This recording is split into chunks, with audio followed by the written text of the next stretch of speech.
inquiry is going to be arriving in another 40 minutes. That's what he says. Riksha Council, very senior in patenting. He'll be joining us for sure. So, well, Geeta is going to highlight. We are a very small group by now. Highlight on a couple of things, and we're going to make it an interactive session. First, we want to know from her what was her story to be here on the seat as an attorney. Here we go. I think I became an attorney by not by choice. I was preparing for MBA and I could not make the premier institutes. So me and my father, we thought, what should I do? I had already started with law because I wanted to take a break in my education. And by that time, law had become a sunrise industry, and MBA was no more a sunrise industry. So we thought, though I'm not from a legal background, I'm from a service background, we thought we can give it a shot. And my senior was very good, and he was very encouraging. And after 7 months, I thought, I think I'm ready. I can go and look for work. So I started looking for clients. Initially, I would say first 2 years it was tough, but very interesting journey. I could just go and meet anybody without appointments. Just go and say, okay, this is me, and I would believe, I'm representing my fraternity. I'm an ambassador. So I think you can do that when you're very young. You have that confidence. And slowly started making good clients. I think the turning point was 2005 when I started getting IT clients. They were the best people to work with, well educated, very ethical. They didn't exploit me when it comes to fee, because when you are young and you're looking for work, the general tendency is less economically exploit. They need work. Something which can be done for say 5,000, they will try that you do it for half the amount. Negotiation. Because they come to know that, you're looking for work. But IT people were good, and I learned a lot. There were startup companies, and startups can give you a lot of exposure which, a company which has matured, a listed company will not, because the systems are in place. And in listed companies, you will not meet the managing director because he has already delegated work to company secretaries. So, working with IT companies was great. So, what was the break-even point? There was what was the breakthrough you had? Turning point? Tell us your first interesting, successful client. What would be the basics? What you would say would be the issues that the IT industry face vis-a-vis what the other industries face? I'll answer Lisa's question. My first best client was Mobile Assistant. And that was my turning point. But what year was that? That was 2005. No, 2006. They took me as a retainer in the month of February 2006. That was a turning point. They were not just clients, they mentored me. What would you say is the difference between the kind of problems or the issues faced, legal issues faced by the IT industry versus the traditional industry? See, traditional industry, as I say, companies who have already matured, say listed companies, their issues are very different. Their issues would be about share, when they say they want to increase the capital of the company, the main issue is raising capital for them. The others would be litigation concerning intellectual property, concerning the commercial agreements. There's a breach in the commercial agreement. Startups are very different because startups, nothing is in place. They need to do their intellectual property. They need labor law consultancy. Then HR issues. See, each industry is very different. Publishing industry is going to be very different from the IT.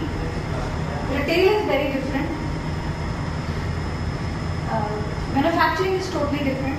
Manufacturing just wants labor. They are not looking for intellectual property because they are not creating any intellectual. Pharma industry is very different. Ideally, they should. At least They should. Manufacturing. Absolutely. Yeah. See, they don't understand that even in manufacturing, whatever they are manufacturing could be developed, could be registered as industrial design. They have no idea.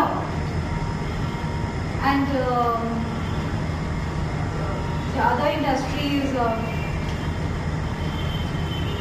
pharma industry. The pharma industry is very different from IT. Pharma industry, the issue is their intellectual property. Manipulation is a lot. Sorry? In pharma industry, there's a lot of manipulation. See, the problem with the pharma industry is that the names could be very similar because the names they keep on the molecule that they're using. Yeah. Now, if me and you both of us are pharma company and we have discovered a molecule, the name is going to be the same. That's the biggest challenge for the pharma industry. But now there are a few things before you actually name a medicine, you can do a search bar. And if that name is available and no one else has taken it, you can be the first user. Sort of patent. Patent is different. Okay. Patent is the process of That's preparing a medicine. That would be a copyright. Okay. No, that would be a trademark. Trademark. The Sorry, name I was of having the- terminology in this. Sorry, trademark. Yeah. The name of the medicine Yeah. would be trademark. The packaging could be copyright. Okay. The shape of the medicine can be registered as industrial design. If you come up with a new shape of a medicine, Okay. maybe you have developed a different style of tablet which is not available in the market, then that will be covered under industrial design. Like a very interesting, there's a very interesting case going on. This Oreo biscuit, this is by Cadbury. Okay. They, Cadbury and Britannia, they are fighting a legal battle for the design of Oreo. Okay. So, Cadbury is alleging that Britannia has violated their industrial design. So that is the importance of IP, and IP is one thing. Those are intangible property. It creates a lot of valuation for your company, IP. intellectual property. So when there is a joint venture, or you're looking for a venture capitalist or a PE investment in your company, they will look. They want to know how many assets you have. So if you have intellectual property, it will increase the valuation of your company, which most organizations don't know. ITs are different because IT people know about it. Pharma industry, manufacturing, Yeah, I think pharma is pretty aware of these things nowadays because they are more aware about the drug and cosmetic act than about intellectual property. And they're also rather, getting into R&D in a big way. No, Companies like Ranbaxy which is doing generic R&D. not much. Not much. except the top brands, rather the other players in the Others are market. all generic. They're all Yeah, generic. even in India the generic players are the maximum. They're the maximum. They're the maximum. So they are the ones who are doing the maximum. Violation. Yeah. But in coming years, most of the drugs that they are manufacturing are going to be off-patent. Of? Off-patent. Okay. Patent has a term of 20 years. Yeah. So once that term is over, Anybody can do it. anybody can start manufacturing.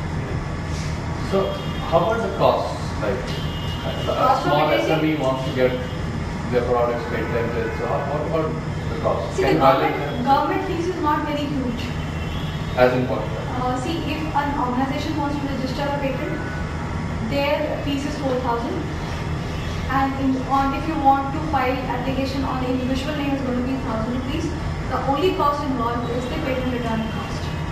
How much is it? Depends upon the client. That depends upon the client. And also, like, how much time does it take the government to execute? It takes time. I mean, that's different procedures, Okay. and you have to understand the requirement of the client. Okay. Say if a client wants to protect in India and in US too, hypothetically we are taking. So if you register, you file your professional application, take the priority number and file it in US as well. So you have to strategize how you want to go.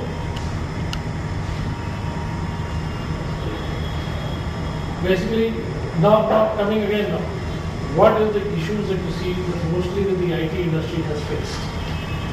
As a startup, because I think most startups will face similar issues, whether it is in manufacturing or anything. Yeah, manufacturing, I agree with you that there would be IT more of labor. industry, they keen to register their IPs, which is what I saw. Litigation they don't want to get into. I think that was being very sensible. One, they will not get clients because they don't do due diligence before giving work. Second, being startups, you should not get into litigation because litigation consumes time and money. So, and there are not many issues. I have not seen. What issues they had was of cybercrime. Because once they're creating intellectual property, their employees are working on it. They did have, few companies did have such issues. I think that was a challenge for them because your judiciary is not ready. They will not get relief on time. And once you have not got relief within time, that was the biggest, I think that was the biggest challenge. Okay, but what is the legal compliance required for any kind of say retail organization startup? Like any other company, before you register your company, the best is that you search whether this name is available for trademark registration or not. Because the issue involved here is, once you have taken, you have registered a name, you have registered a company, but if you are violating somebody's trademark, the ROC, that is Registrar of Companies, they will have to struck your name off. Because company law is very clear on this, that it's not the ROC's responsibility to see whether this name is available as a trademark or not. It's your responsibility. So few of my clients have gone wrong here because they were not advised. Because normally what happens, company registration is done by CEOs or company secretaries. They are not into trademark. So obviously they don't know. And the practical problem is the trademark office and ROC office, they don't share the database. So best is first to get searched on whether this name is available. If it is available, then you take the company. So once you have registered a company, certain compliances would be there. Broadly there are two, the meetings of a company and your accounts. So those things have to be given to ROC. So in a certain time. I'm saying it's brand new startup in retail. Yeah, I'm The telling you. retail would be anything, I'm not talking of a software retailer or retail company the size of a... General, you're talking I'm general. talking of very small mom and pop store. Okay. Retail. Okay, so once, see, it depends what business entity you want. Whether you want It's to a be corner store. So a it's sole proprietor, Yeah. because in retail, if you're looking at, say, you want one store in a Yes, city, it's sole proprietor like sole proprietor. So sole proprietor, it's only company where the compliance starts. As a sole proprietor, you are the loss is also yours, the gain is also yours. And there are no compliance issues. The only compliance issue would be if you are in a commercial place, you will have to do labor compliance with the labor office. So you have to register under Shops and Establishment Act. And once your employee number increases from 19, the moment you become 20, you have to take Provident Fund registration. Because as an employer, it's your duty to give your share. ESI may not be applicable to you. There are not many compliance when you are a sole proprietor. So, The compliance is only when you are a company. What about what is the minimum limit at which you require to have a CST number or a service tax number or things like that? I am not practicing service tax. Okay. So this is more of a job of a chartered accountant. Okay. so since it is a startup related talk, a person, sole proprietor, walks into you. I want to get go by the laws before I do my startup. Apart from other stuff I'm putting in place. What are the three things, whether it's with its trademark or whether it's with anything, what he has to put in place? I think first is you registering your intellectual property. IP. Because if you go to market and you're not protected, anybody can take your idea away. Okay. And then you can't do anything about Just it. intellectual property जो बोल रहे हैं, what is just 2 words मतलब What What is exactly intellectual is it? property? Yeah. See, intellectual property is anything which is intangible, right? Which is created by a human being and which is novel. Unique to you. Unique. No, which means that public has no knowledge about it. An example. There are different types of intellectual property. Let's take different types. The first is trademark. which means like your organization, you're running your business by a certain name. That name is trademark. If say you have something which comes in a form of an expression like your website, Okay. that is copyrighted. Okay. Right now, if you have created something new, something novel, but which has an industrial use, which means that you can manufacture it in the factory, that will come under patents. So that is intellectual. That is intellectual property, and you have industrial design. Industrial design is of a product which has a design. It could be your specs, your tie, your shoe, your pen, chair. Clear. Please continue with this question. I am also interested in that. Okay, what are the three main things which we have to go on? First is intellectual. If anybody comes to me that I want to start a business, I will say, what is your intellectual property?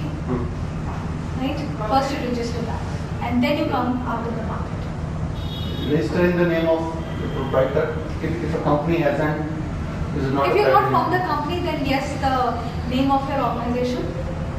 The question is, sorry, the question is, if we have finalized the company name, suppose, and we are filing for some tagline or like that or some other thing. So it's better to do it in the name of the, to mention the name of the company in that, or the founder itself is. It's always good to have a name. Founder or the main. See, thing is, if you start your business in your name, normally in the service industry we do that. But otherwise, it's good to have a name of an organization. How will consumer know you are? And once you have started building your goodwill, and then you want to change your name, then there will be a conflict. Consumers will be, it will take you again some time to let consumers know that you have changed. So when you start your business, identify the intellectual property that you have.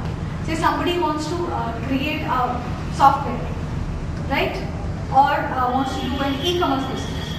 I mean, I will presume most of the youngsters today will like to do e-commerce business. So if you have a model, before you actually, upload your website, get the copyright of that product.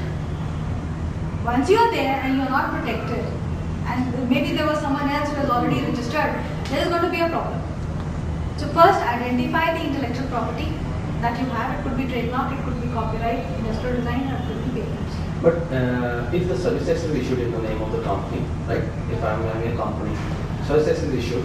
I am not too comfortable with taxes. No, I understand. I am not asking that question. Like I mean to say, if some other legal agencies have notified your company, or rather have approved your company, right?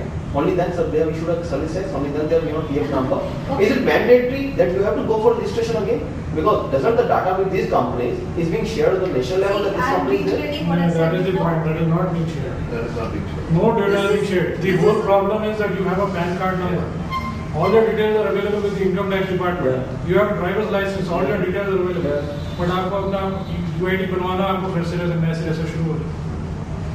See, nobody, this is what I said, the trademark office and the ROC, they don't share their database. Why? The system is such. And company law is very clear. The law is very clear that if you are violating anybody's trademark, and if that person says, my trademark has been violated, and there is a complaint before the ROC will say drop it.